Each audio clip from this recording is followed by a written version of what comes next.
As you've just seen a couple seconds ago, I have just listed the timestamps for everything in this video.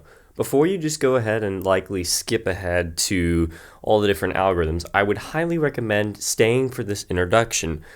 The introduction will give you a lot of things about COLL that you may not have actually heard before, so I would really recommend sticking around just for that. Now, I'm sure already a lot of you that have clicked this video already know what COLL is. However, I'm going to just do a quick rundown of what COLL method actually is for all those that do not already know what it is. And then I'm going to go through a little bit of the pros and cons with learning COLL and what you should expect when learning it. What COLL is essentially an addition to what CFOP already has. So it is between OLL and PLL that you would perform COLL, hence kind of where the name comes from. What it is for specifically all cases when you have the yellow cross on top for the last layer. What you're going to do is you're going to perform a new set of algorithms that will allow you to solve all of the corners while performing OLL, getting all the yellow on top. Now, I'm sure a lot of you may be wondering in what way is this actually benefiting? Because obviously, yeah, it is solving more pieces, but you still do have to perform PLL. One benefit to COLL, you have a much higher chance of actually getting a PLL skip. So in regular OLL, when with 57 different algorithms, if you were to perform each one, there's only a 1 in 72 chance of you actually getting a PLL skip. In COLL, there's actually a 1 in 12 chance of you getting a PLL skip. Also, when it comes to COLL, all of the edge permutation algorithms are significantly faster than doing anything with edges and corners or just corners. The algorithms are significantly easier also to learn, meaning you don't have to necessarily learn as many of the PLLs, or at least be good at them. Another large benefit to learning COLL is actually for 2x2. If you have solved one side or even one layer, when you look at the last layer, you only need to perform one more algorithm in order to solve the entire cube. Meaning 2x2, you'll be able to solve significantly faster. And you're actually using the exact same algorithms that you do on 3x3. Now, there are many other benefits to learning COLL that I could also go over, such as even just getting faster in general with your times. However, there is a couple problems with COLL as well, and I'm going to list really the biggest one. Now, when solving in regular CFOP, when we are on our last F2L pair, for look ahead, we are only looking at all of the yellow pieces.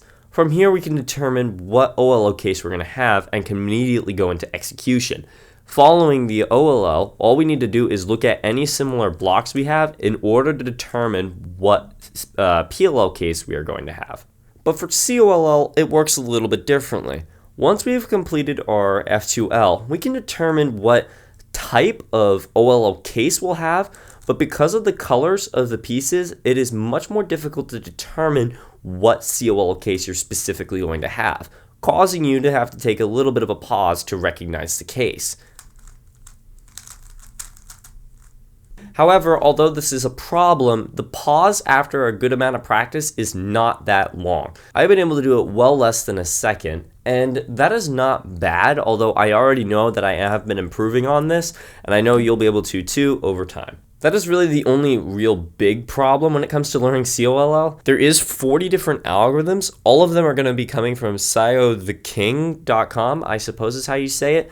This site is where I have learned all my COLL algorithms, so credit to them. I will link all of their algorithms and the PDF and stuff down in the description if you want to be able to learn from there without having to see me performing all the algorithms. However, I will show you how to easily recognize them in this video, so also would recommend going through this video as well. The other thing that I see a lot of people that tend to do is when it comes to learning COLL, they will like to learn VHLS first, so that what it is when you insert your last F2L pair, it will solve the yellow cross.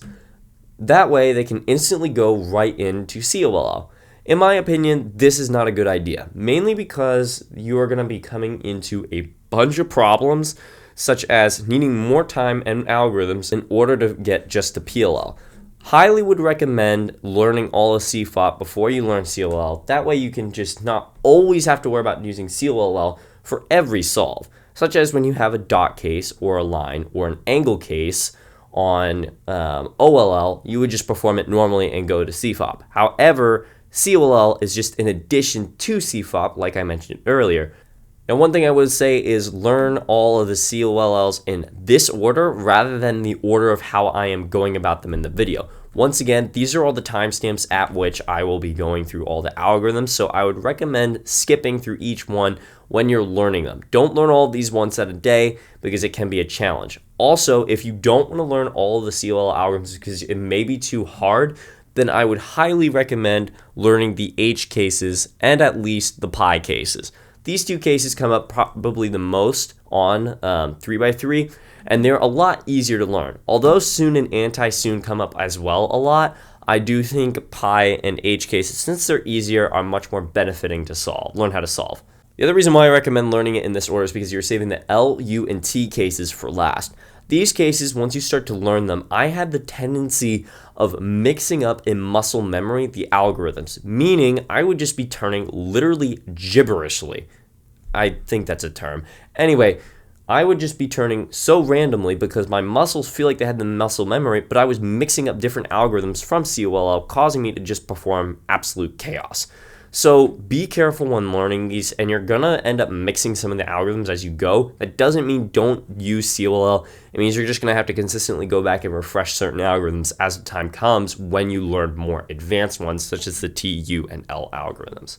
The last thing I want to say real quick before going into this video is I will be performing all of these algorithms in order as the PDF site that I was just telling you about down in the description. So everyone in order of how they show them is how I will also be performing and demonstrating all these cases.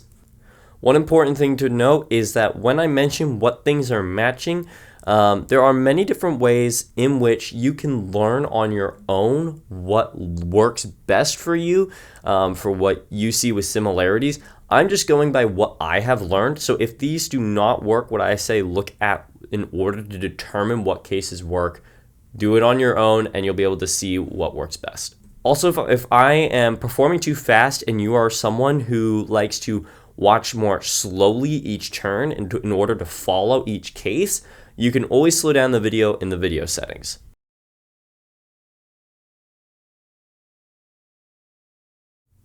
The first case, of course, is probably the most easiest and easiest to recognize that a lot of people will know even if they don't learn any COLL algorithms. And this is this one Sune case. All Sune cases you're typically going to want to hold in this position. However, any ones that you do not, I will tell you as we go. Also, do not do rotations, do U moves instead to preserve time. Now, with this case, the easiest way to recognize it is by looking at the colors. If this color here on this corner is matching with the back one here, and this corner here is matching with the back one here, then that is how you can recognize this case. The algorithm for this one is the easiest, and that is this.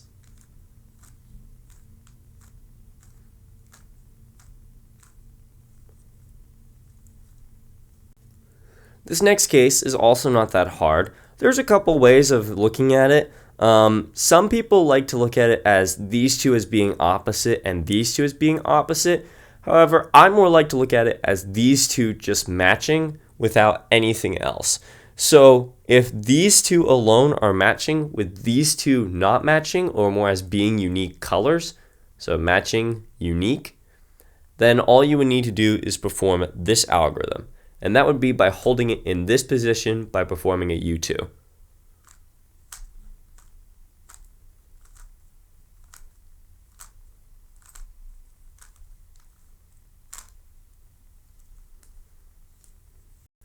This next case is also a pretty easy one. All you need to do is recognize that these two here on the side are matching, while these two are not matching, or more as unique. An easy way to think of this one is also the opposite of the other case that we were having, where instead of these ones matching and these ones unique, it's these ones matching and these ones unique. This algorithm is actually fairly simple. It is this.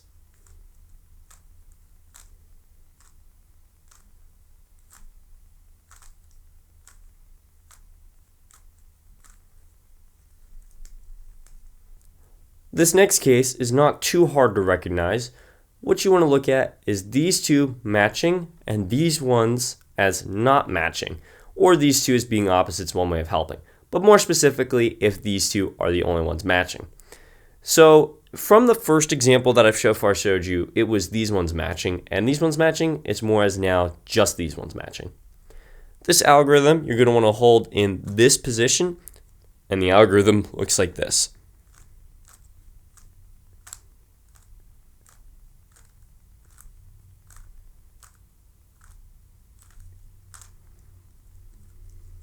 This next case, what you're going to want to do is you're going to look at it by looking at just these two corners and these two corners as matching.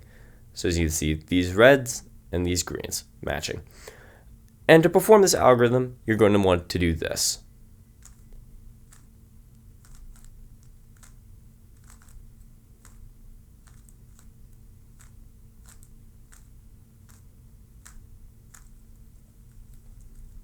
And for this last case, and probably one of the most easiest cases, is you're going to be looking at just these two as matching here. And then you'll notice that these ones are not matching. So just these two. And then you're going to perform this algorithm here.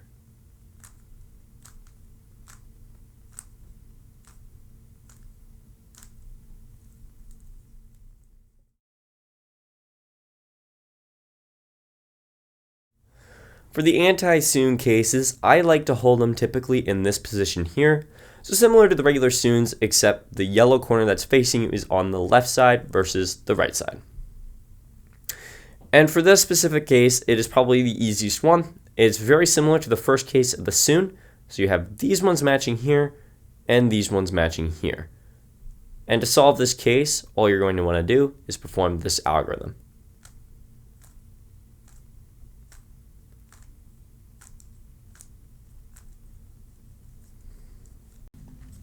For this next case, what you're going to want to do is you're going to be looking at these two as being matching. You could also consider these ones as being opposite, these ones as being opposite, whichever works for you best for you, as long as if you don't mix up any of the algorithms. And to perform it, you're going to actually hold it from this side here, and you're going to perform this move here.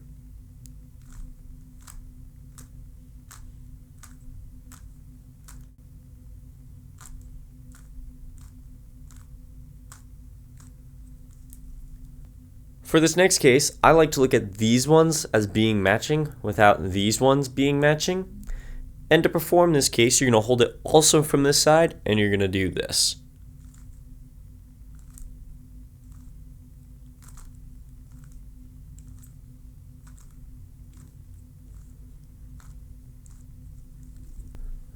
For this next case, what I like to do in order to determine what it is by these ones matching and these ones being opposite.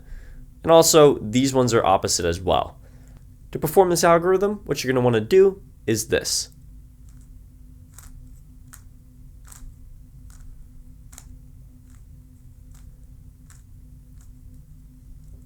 For this next case, I like to recognize it as these ones matching and these ones being opposite, or also these ones being opposite. To perform this case, what you're going to want to do is this.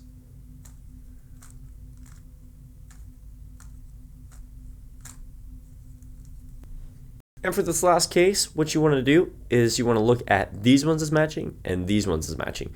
You also could consider as these ones as being opposite and these ones as being opposite as well. To perform this case, you're going to want to hold it from this side by doing a U2, and you're going to want to perform this algorithm.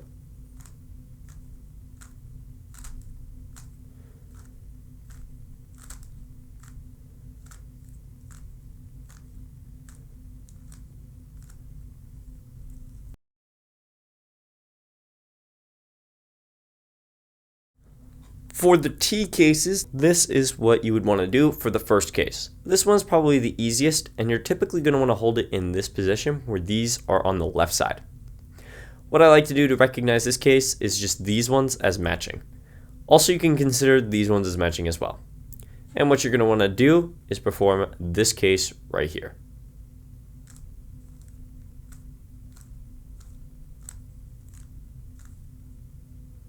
This next case is when these ones are unique, and you can already notice that these are not matching. So this one and this one, and this one and this one. They're all unique. To perform this case, you want to hold it from this side by doing a U2 and perform this algorithm.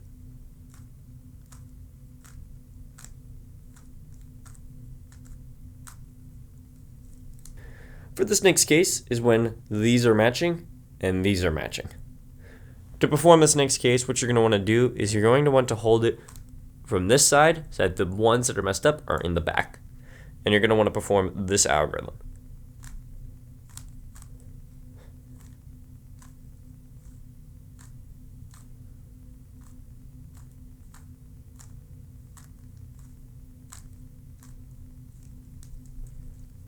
For this next case, what I like to consider is these ones as being opposite and these as matching.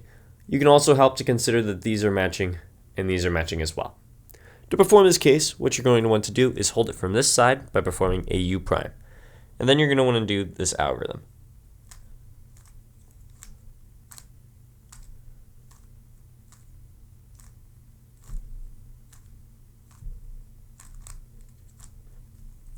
For this next case, I like to consider these as matching and these are opposite.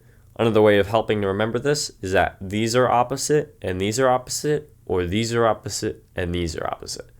To perform this algorithm, what you're going to want to do is you're going to want to hold it from this side, so by performing a U prime, and you're going to want to perform this algorithm.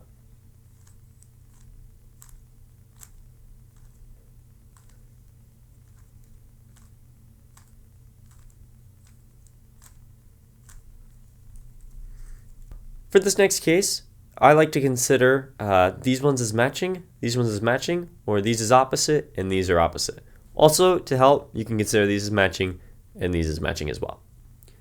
This algorithm, you're going to want to hold it from this side by performing a U prime, and the algorithm also does have an R2 prime, which typically you do not have. However, I do like to perform it like this for the finger tricks. So the algorithm looks like this.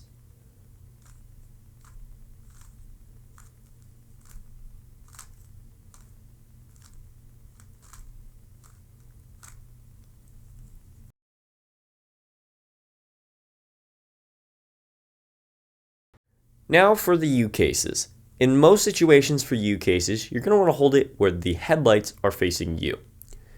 For this first one, it's not too hard. You can consider these ones as matching and these as matching and these as unique. To perform this algorithm, what you're going to want to do is this.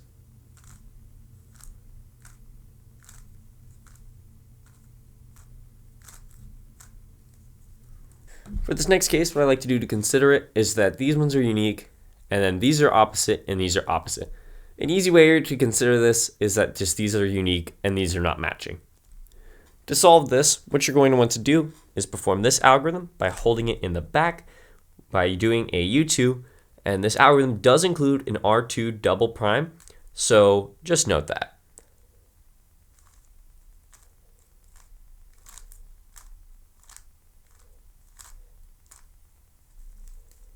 For this next case, what I like to do is I like to consider these ones as being opposite and these ones as matching. You also can consider as these ones are opposite and these ones are matching, or even these ones as matching. This algorithm will look like this.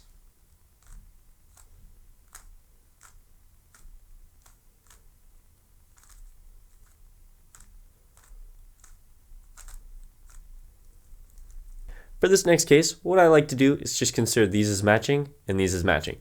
You also can consider as these as being unique and these as being unique while these are matching. To perform this algorithm, you're going to want to hold it in the back by performing a U2, and you're going to want to do this algorithm.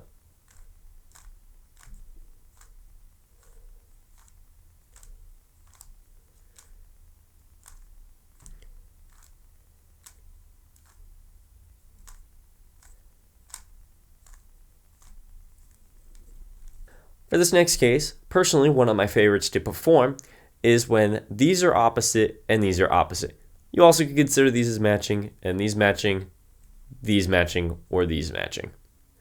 This algorithm looks like this.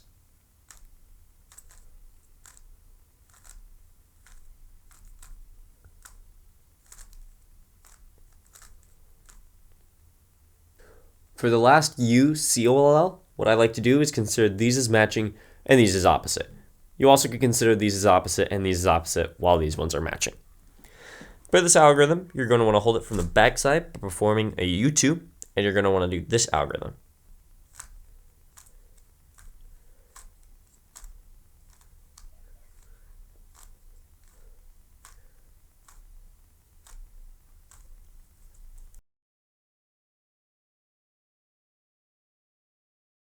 The L cases are not too difficult. However, this is when you probably will really start to notice your muscle memory mix up between different algorithms for COLL. And for this case, this is probably the easiest one, is you consider these as being opposite and this is matching.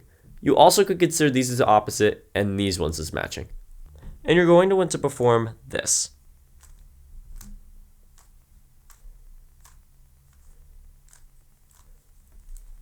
For this next case, it is pretty similar to the last, where these ones are opposite, but instead, you're going to be considering that these ones are matching here, instead of these ones is matching here.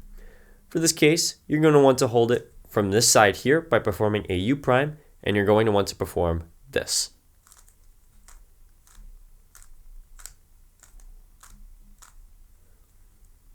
For this next case, there are a couple ways at which you can recognize it. I personally like to consider these as being unique and these are matching.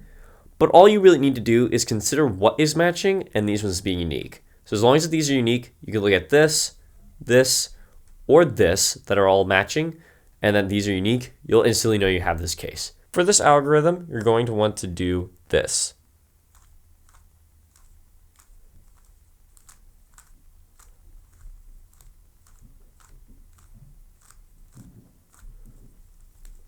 For this next case, I like to consider these ones as being unique, where these are matching and these are matching. For this case, what you're going to want to do is you're going to want to hold it from this side here, and you're going to want to perform this algorithm.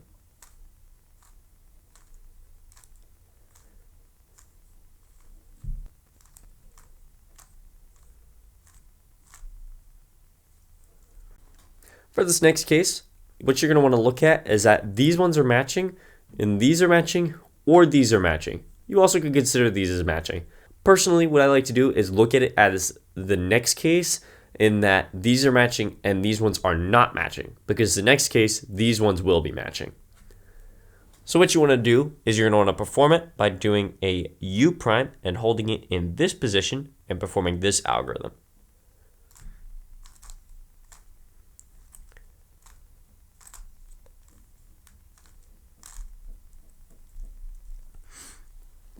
Like I mentioned in my last example, for this last case, what you're going to look at is that these ones are matching and these ones are matching. This is a much easier way of distinguishing this case. However, if you'd like, you can also consider these as matching and these ones as matching as well. For this case, you're going to want to perform a U2 and hold it in this position and do this algorithm.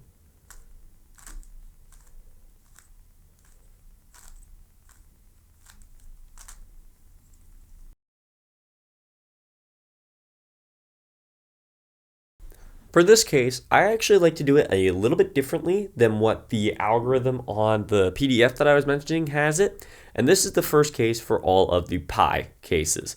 For the pi cases, you typically want to hold it where the headlights are on the left and these pieces are facing out. On the spreadsheet, this is what they'll tell you for an algorithm. It is a pretty good algorithm. However, I've had the tendency of performing this one instead, but you can choose whichever one you'd like. I will just demonstrate this case. And for recognizing is when these ones are matching and these are opposite. You also can consider these as matching and these are also matching as well. For this case, you're going to want to perform this algorithm.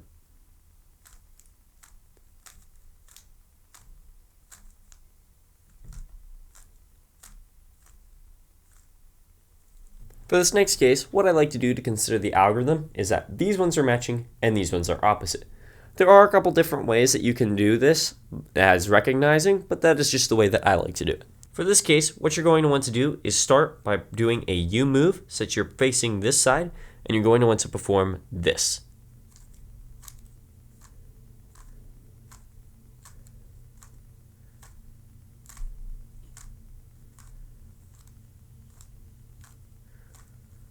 For this following one, what I like to also do to consider it is that these are matching and these ones are matching in a diagonal position. This case is not too difficult. What you're going to want to do is you're going to start by performing a U move and holding it in this side here. This algorithm will look like this.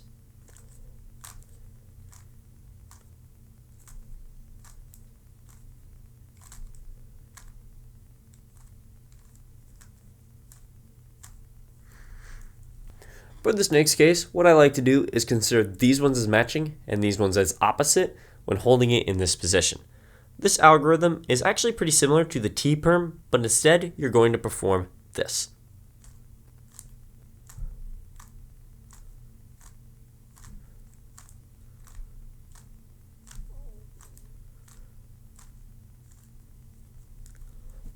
For this next case, what I like to do to recognize it is just these ones are matching and these ones are matching. To perform this algorithm, you're going to hold it by doing a U2 in this position, and you're going to perform this algorithm.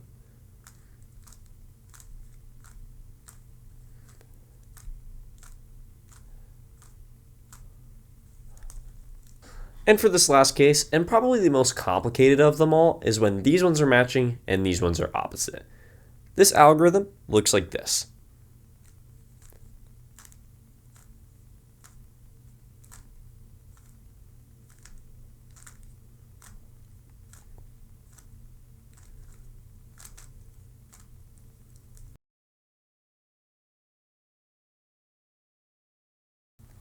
And now for the age cases. The age cases, unlike all the other ones, is that there are only 4 algorithms versus 6 on all the others. For this one, what I like to do is first off have all the age cases where the headlights are on the left and the right. Now all we look at is that these are matching and these ones are matching. The algorithm will look like this.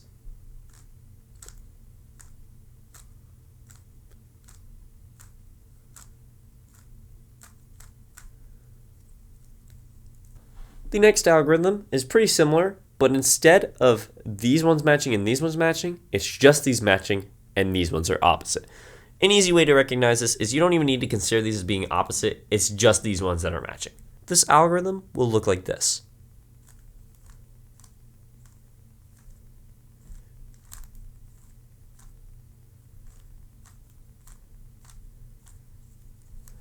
For this next case, all you're going to look at is that these ones are matching and these ones are not. You also could consider these ones as opposite if you want to. And what you're going to want to do for this case is this.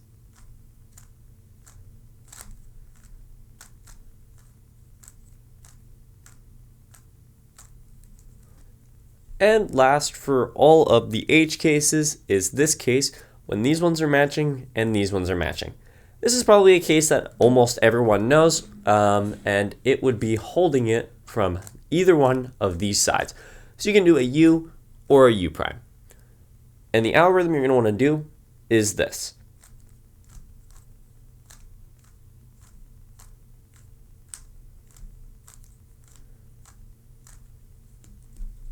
And that is all of the COL algorithms. I hope this video has been really helpful for you guys, as COL has been helpful for me. It has taken me close to 6 to 8 months thereabouts for me to learn all of COL, so if it is taking you a long time, do not worry, it takes typically a lot of people a little while in order to learn them. If you do not want to learn all of COL, once again, I highly recommend learning at least the H and the pod cases, as those will become very helpful and they are simple algorithms to learn. Also, I know it's been a little while since I have posted, but there have been many reasons why. And I want to make a full explanation video why that is the case, but simply put, I am going to try to be posting every now and then again, but I can't be posting really on a regular basis for quite a little while now. There have been many complications, and if I made a full explanation video, I'm sure you guys would understand, but I don't exactly know when that video would be coming out, or even if it's coming out. But anyways, I hope you guys have enjoyed this video as much as I did making it, and hopefully COL helps you to become faster at solving the Rubik's Cube. And thank you guys so much for watching. If you enjoyed this video, please remember to hit that like button down below, and hit the subscribe button as well as the bell notifications to be notified when upcoming videos are released. So, thank you guys so much for watching, and I'll see you all in my next video.